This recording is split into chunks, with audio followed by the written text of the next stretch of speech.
You might think of paid ads as a necessary evil, something that you are probably against. Maybe I talked you into it at some point. And we've talked about paid ads a lot on this podcast before. And you're just thinking, I just want to get an ROI on my money. I just want to get more out than I put into it. Preferably way more than we put into it. And while that's obviously my goal too, I want to make more than I spend on paid ads, and I do. There's also some unexpected benefits that come from paid ads that most people don't think about. I see this in my own business. We're spending over $30,000 a month right now on ads. And I've also seen this in the clients that we work with, and many of them are spending much smaller budgets, under $1,000 a month. And I want to share those benefits with you in this episode. Now, obviously, ROI is the goal. For any of our clients, we shoot for them to have at least a 5-to-1 return on ad spend, meaning that for every dollar you put into the ads, you're getting at least $5 back or more. So we put $1,000 in, you get $5,000 back or more, preferably closer to 10-to-1. But some of these benefits are so good that they are worth spending money at a loss in order to get some of these benefits, at least on the short term. So that's what I'm going to dive into in this episode. If this is your first time listening to the show, hello, I'm Brian. This is my podcast. If you're watching on YouTube, hello. I don't know why you're watching on YouTube, but whatever. You like to see my face, it's fine. This podcast is for you if you're a creative freelancer, you want to make more money from your creative skills, and you want to do it without selling your soul. We take all of the elements from other businesses and business models and industries, other people within the creative freelance niche, and bring them into one place so we can all learn from each other. So with that being said, let's get into the actual meat of the episode. I've got several things to cover here, and they're all over the place, but I want to start with this first one, basically talking about why you might want to run paid ads at a loss temporarily in order to get this unexpected benefit. And that is instant market feedback. Here's what I mean. When you are running paid ads, you can rapidly test different messages, different hooks, different things that you are saying to the person in order to see, are they actually interested in this or not? And when you can do that through paid ads, that means you can spend $10 a day. Our testing process is 3 ads, $10 a day, let it run for 2 to 3 days. Let's look at the data and see what we see. Sometimes it's awful, very low click-through rate, very low lead conversion rate. Very few people get through the end of the funnel. Very bad results, right? But we've learned that's not the angle. That's not the hook. That's not what people resonate with. And then we have others that you might, through 2, 3, 4 tests, you've done 5, 10, 15 ads in a very short amount of time. And you find that one angle, that one thing that people are like all of a sudden responding to. And it's like magic. It's like flipping a switch and all of a sudden everything works. That is really only possible through 2 areas that I know of. One is paid ads, which is wonderful, and this is why I'm talking about it in this. The other is short form organic social media. The reason I don't like this approach with organic short form media is because you can't just spray and pray on there like you can with paid ads. With paid ads, whenever you spend money on a test of just say 3 ads, it will quickly pick which one it thinks is the best of the bunch and put all the ad spend behind that. You could really test with more than 3 at a time. You could put 5 or 6 or 7 in one ad set and put some money behind it, and it'll quickly find the best of the bunch in that. And that still might not be that great, but it allows you to test more rapidly than you can through organic social media, because generally people don't want, on social media, at least short form, don't want to try some of the things they might try when they're doing it with ads where it's just going out to complete strangers. It's just a weird thing where if you're trying to test angles or hooks or messages, especially for direct response type ads, it can be very challenging to do on short form social media. You can do it, but it's challenging. And here's why this is important. People think they know what their clients want. People think they know how to say what it is and express in the right wording what the client wants. And listen, I consider myself an expert at paid ads. I've been doing this for over a decade at this point. While there are people that have spent way more on ads, even people on my team who have spent way more on ads than me, people who spent millions of dollars in ads, I've still spent hundreds of thousands of dollars on paid ads profitably in my life. And yet I am still utterly surprised and perplexed at what actually works with messaging. So if that's my experience, why do you think people that don't have a lot of marketing experience or a lot of experience running paid ads feel when it comes to their messaging? It's the Dunning-Kruger effect. They have this uninformed optimism. They think they know more than they do. And as soon as they actually start testing these things out, testing what they think will actually work messaging-wise with their clients, they start to realize that those hooks, those angles, what you're saying to the people, how you're saying it, doesn't resonate with them whatsoever. They don't care about it. And so all of a sudden you start realizing how little you know. And so you start falling down into the trough of sorrow where you realize how much you need to learn in order to do this right. Now, here's the good news is with paid ads, you can find this out relatively cheaply, under $500. You can do it relatively quickly, under a month, probably in just a couple of weeks if you're doing it well, and you know what you're doing. But in my opinion, it's better than just going through the rest of your life thinking you know something that you don't actually know. So when you're able to run paid ads and rapidly test different messages to your ideal clients, you can quickly start seeing what works and what doesn't, which is a huge added benefit, because even if you can't get your ads to be profitable, you still figure out which messages work better than others, and you can deploy those everywhere on your website, in your forums, in any of your content that you might be doing, any landing pages or funnels that you might have.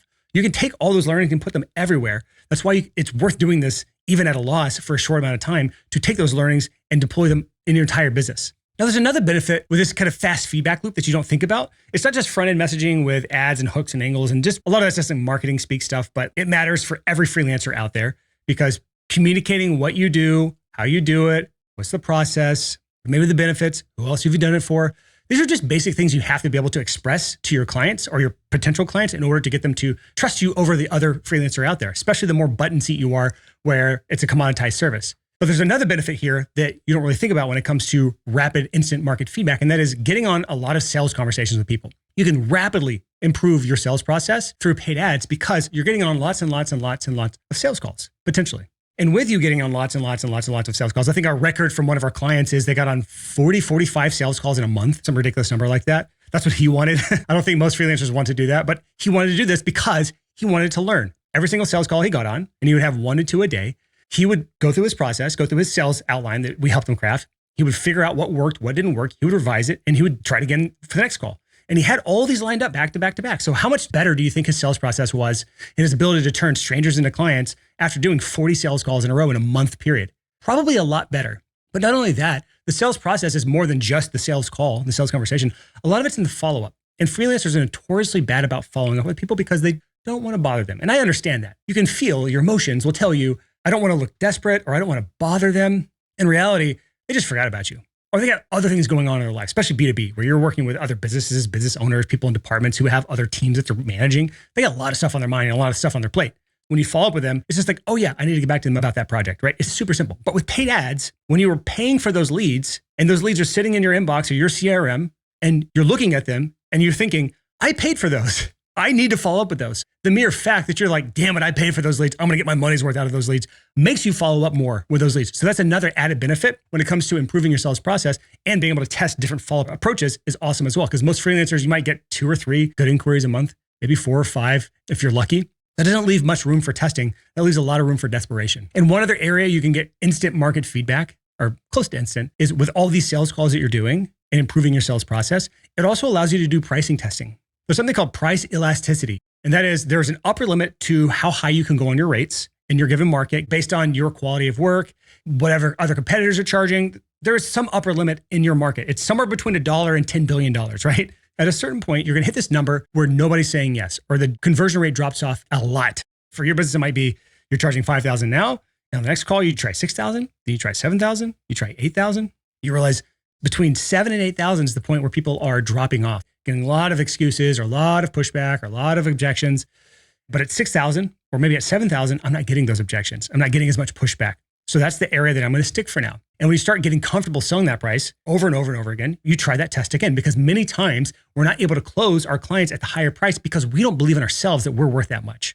And the number one hack in sales is just having the most belief that you are the best fit for that client. And that comes with experience. That comes with getting paid that amount. And as you get paid that amount more times, you start to associate yourself with that worth more.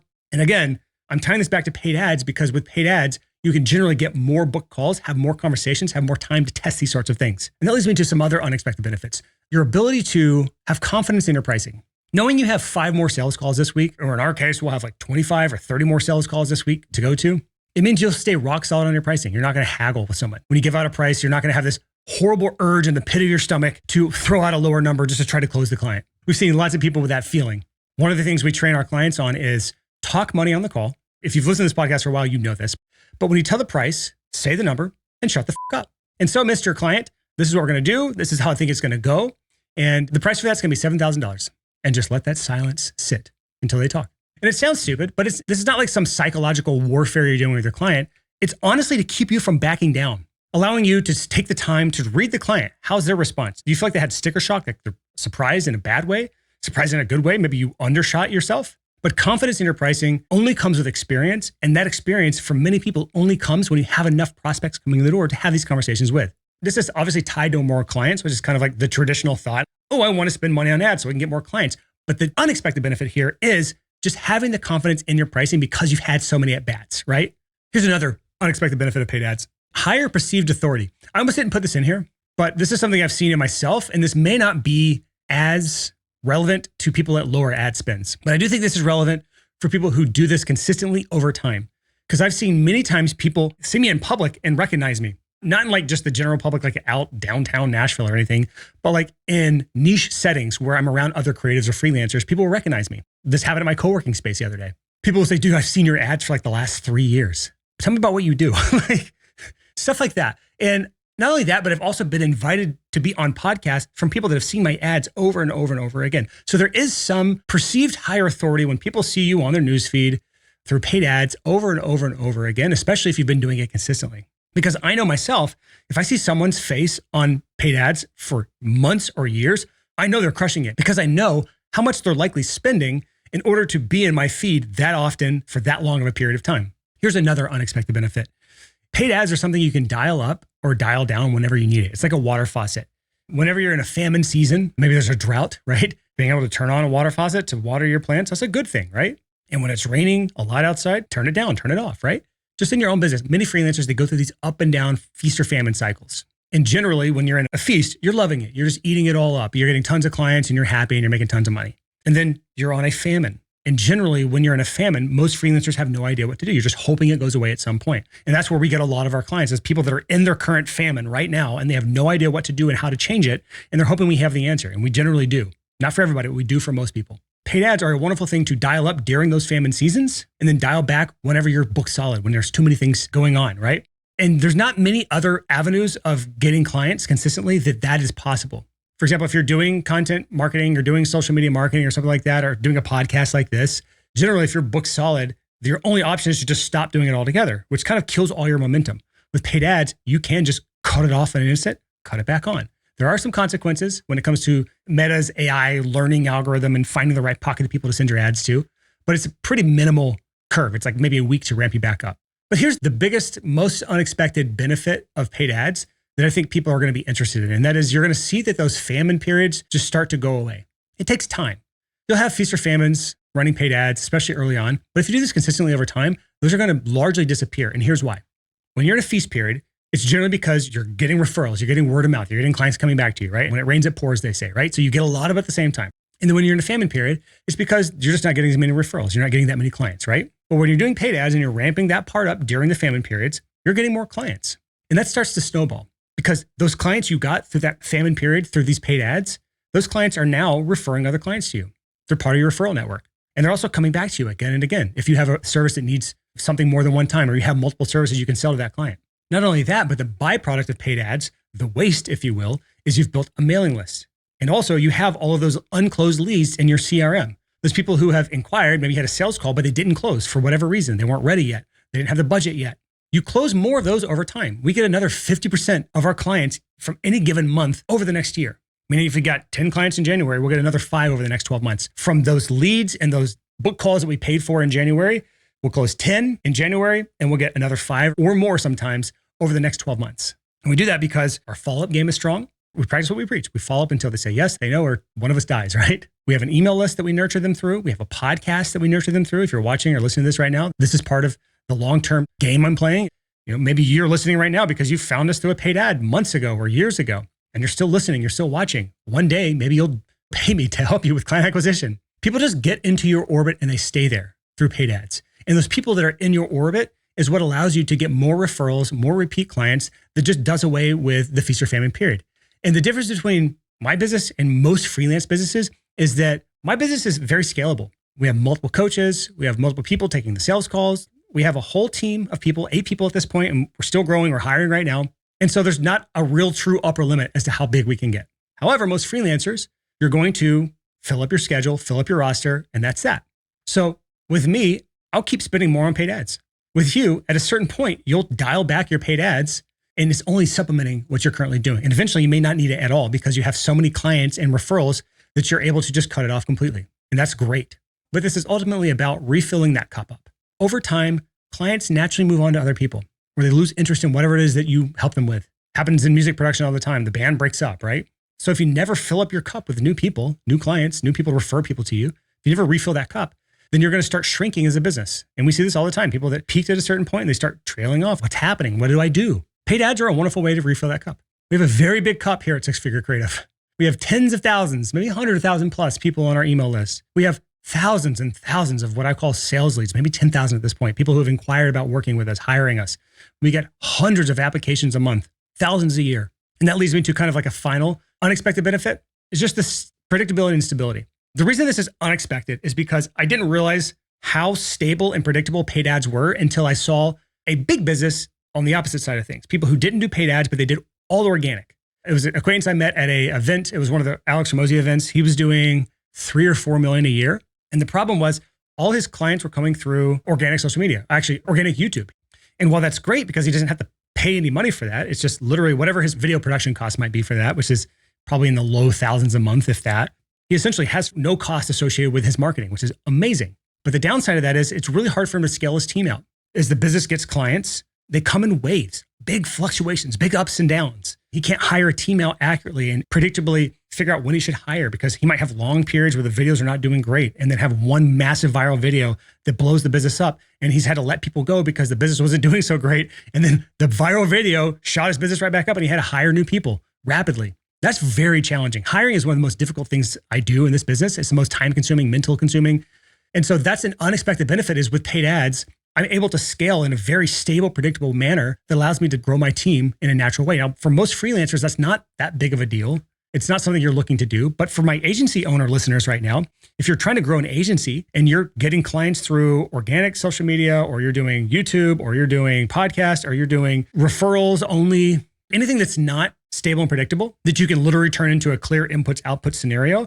If it's not clear inputs equals clear outputs, and you know how many inputs you can do a month, so you know how many outputs you're going to get. If you can't do that math, then you're going to have challenges as you grow and scale because of exactly what I just explained with that person that I met. You're going to have these crazy feast months where you have to hire more of a team, and then you get bloated. And then you have famine months. And then now you have this bloated team, so your profit margins fall. You might start even losing money. And that creates an amount of stress I don't want to think about because it's already enough stress to run a business.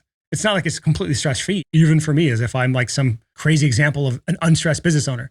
We all have our own stresses for different things, but we're very profitable. We're doing great. We've been growing year over year over year.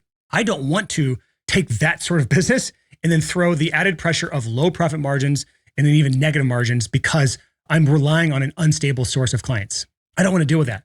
So I personally do organic things, and this podcast is a big part of our client acquisition efforts, but paid ads are the bulk of it. That's like the main thing I rely on. Paid ads lead to email subscribers, which lead to podcast listeners, which leads to clients eventually. And it's simple, but it's unexpected in that I didn't realize how bad it can be and how hard it can be to grow and scale when you don't have something like paid ads dialed in. The other side of things that can be just as stable and predictable is cold outreach, or what Alex Hormozi calls cold outbound, because it is clear inputs and outputs, but it's not a thing that we've done. And I'm not sure if we will do that, but it can be done. As I think Alex says, all things work. It's just a matter of, can you get it to work for you? So if you want help with paid ads, if that's something that you're interested in doing, maybe I've beaten you to death on podcast episodes where you're like, finally, Brian, I'll give it a chance. Fine. We're happy to help. I've got a new coach I'm onboarding right now. His name's Richie. He literally does this for a living. He's got an agency he's grown to coming up on $500,000 right now. He's got a team that runs it. He coaches for us because his team runs the day-to-day. And if you want him as a coach to help you with this, again, his agency does paid ads and he's grown his own business to almost $500,000 a year at this point. So he's taking on clients right now. If you want him, just go to sixfigurecreative.com/coaching. Fill out the application. If it's a good fit, we'll chat with you. When we chat with us, just say, hey, I want to be paired with Richie. We will walk you through the process of setting up all of this stuff, making sure your business is even ready for paid ads, because there's a lot of stuff you got to do before you can even do paid ads. But yeah, those are some of the unexpected benefits. There's others that are out there, but these are the ones I could come up with this morning when I was outlining this episode. So if you have unexpected benefits of paid ads that you've experienced yourself or that you can think of, just leave them in the comments, shoot me an email, whatever you want. But that's all I got for you this episode on the Six Figure Creative Podcast. Take care, and I'll see you next week.